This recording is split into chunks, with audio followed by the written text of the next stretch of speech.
እንግሊዝኛ ላይ ስትሬሱ ቦታውን በቀያየረ ቁጥር የአንድ ቃል አነባበብና ትርጉሙ ወይም በቃላት ውስጥ የሚሰጠው አገልግሎት እየተቀያየረ መሄዱ ነው። ለምሳሌ ሬከርድ ስንልና ሪኮርድ ስንል ናውንና ቨርብ አድርገን ነው እየተጠቀምን ያለ ነው። ሌላ ምሳሌ ልጨምርላችሁ። ሚኒት ማይኒዩት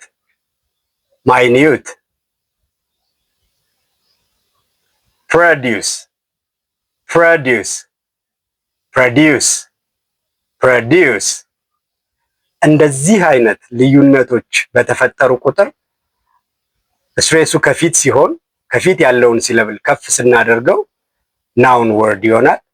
ስትሬሱ ከኋላ ሲሆን ደግሞ ቨርብ ወርድ እየሆነ ቃላቶቹ ስትሬስ ፓተርኑ በመቀያየሩ ምክንያት ፕሮናንሲዬሽኑ ሲቀየር የቃሉም ትርጉምና አነባበብ እየተቀየረ ትርጉም የመቀየር አቅም አለው።